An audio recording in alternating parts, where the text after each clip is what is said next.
Hello friends, कैसे हैं आप लोग। आज हम लोग पढ़ेंगे CHR यानी सर्टिफिकेट इन ह्यूमन राइट्स, जिसमें आज पढ़ेंगे CHR 11 के खंड 1 में इकाई 1 मानव अधिकार अर्थ तथा अंतर्राष्ट्रीय महत्व का विचार, जिसमें आज हम आपके लिए लेकर आए हैं मानव अधिकार संबंधी मानदंडों के लिए अंतर्राष्ट्रीय प्रयत्न, जिसमें आज हम पढ़ेंगे अंतर्राष्ट्रीय श्रम संबंधी मानक। तो आइए वीडियो को स्टार्ट करते हैं। अंतर्राष्ट्रीय श्रम संगठन की स्थापना 1919 में हुई थी तथा 1946 में यह संयुक्त राष्ट्र का विशिष्ट अभिकरण बन गया। इसका उद्देश्य सामाजिक तथा श्रम के क्षेत्र में अपनी गतिविधि द्वारा सामाजिक न्याय प्राप्त करना। मानव अधिकारों के क्षेत्र में अंतर्राष्ट्रीय श्रम संगठन का उद्देश्य अंतर्राष्ट्रीय श्रम मानक स्थापित करने तथा अंतर्राष्ट्रीय श्रम संगठन के सदस्य राज्यों में इन मानकों के कार्यान्वयन का निरीक्षण करना है। श्रम मानकों पर अंतर्राष्ट्रीय श्रम संगठन ने 150 से अधिक अभिसमय तथा सिफारिशें अपनाई है। इन अभिसमयों को यदि सदस्य राज्य अनुमोदित कर देते हैं तो ये उन पर बाध्य हो जाती है। इन अभिसमयों का संबंध अंतर्राष्ट्रीय श्रम संगठन के मूल मानव अधिकारों के साथ है, जैसे समूह बनाने का अधिकार, जबरन तथा बाल श्रम पर प्रतिबंध, नौकरी तथा व्यापार में भेदभाव से मुक्ति। इसी तरह इसने कई क्षेत्रों जैसे कार्य करने की परिस्थितियां, व्यवसायिक सुरक्षा तथा स्वास्थ्य,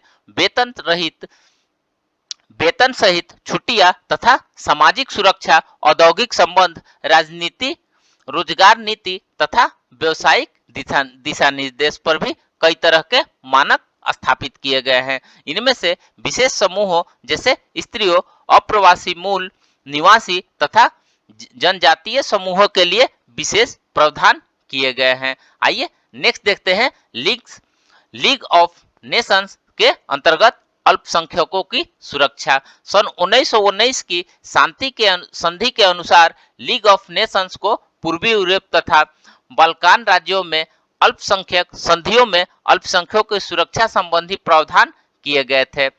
लीग के इन अल्पसंख्यक सुरक्षा समूह में 5 विशेष संधियां निहित थी, जिसमें पहला है Poland, Serbo-Croat, Slovene state, Romania, Greece तथा चेकोस्लोवाकिया को बांध कर रखना। ऑस्ट्रिया, बल्गारिया, हंगरी तथा टर्की की शांति संधियों में अल्पसंख्यकों के लिए विशेष प्रावधान है। अल्बानिया, लिथुनिया, इस्टोनिया तथा इराक द्वारा लीग में प्रवेश करते समय की गई 5 सामान्य घोषणाएं हैं।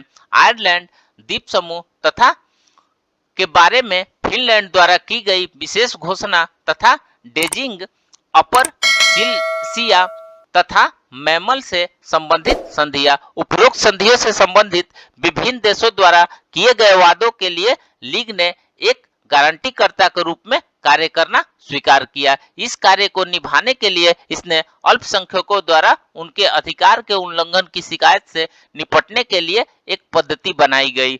1930-32 के बीच लीग के पास 350 शिकायतें निवेदन पत्र आए, जिनमें से केवल 153 स्वीकार किए गए। इन पत्रों में प्रमुख शिकायत थी अल्पसंख्यकों के निजी स्कूलों में को दबाना, पूर्वाग्रही ऐतिहासिक पाठ्यक्रम को लागू करना, अल्पसंख्यकों की भाषा पर सीमाएं, अल्पसंख्यक जमींदारों के प्रतिकूल हितों वाले भूमि सुधार, नौकरियों में भेदभाव नीति, पेंशन अधिकार पर रोक, नागरिकता की मनाही तथा राज्य द्वारा उनके विरुद्ध की गई हिंसा, उत्पीड़न तथा आतंक।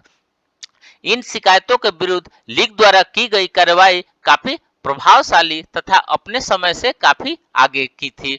हालांकि लीग छोटे मोटे मामले तथा दिन प्रतिदिन पैदा होने वाले प्रजातीय तनाव को हल करने में काफी प्रभावशाली रही, परंतु शांतिपूर्ण सह अस्तित्व तथा सहयोग की दूरगामी समस्या को हल करने में नाकाम रही। तथापि लीग द्वारा अल्पसंख्यक अधिकारों से संबंधित विवादास्पद मुद्दों पर अंतर्राष्ट्रीय न्याय के अस्थायी न्यायालय की सलाह लेने की प्रथा को अंतर्राष्ट्रीय कानून में एक सकारात्मक कदम माना गया।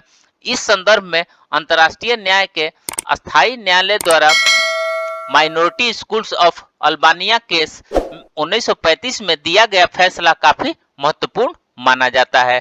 न्यायालय ने यह निर्णय दिया कि प्रजातीय, धार्मिक अथवा भाषाई अल्पसंख्यकों के बच्चे के साथ भी समान व्यवहार किया जाना चाहिए तथा उन्हें भी वही नागरिक, राजनीतिक तथा सुरक्षा संबंधी अधिकार मिलने चाहिए जो देश के अन्य नागरिकों को मिलते हैं।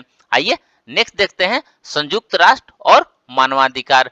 मानवा मानव अधिकारों के आधुनिक सिद्धांत के विकास में संयुक्त राष्ट्र का 1945 का चार्टर सबसे महत्वपूर्ण पड़ाव है। इस चार्टर में कई स्थानों पर मानव अधिकारों की चर्चा की गई है। इसका मानना है कि अंतर्राष्ट्रीय शांति और सुरक्षा अन्य तत्वों के अलावा बहुत हद तक मानव अधिकारों के अनुपालन पर निर्भर करती है।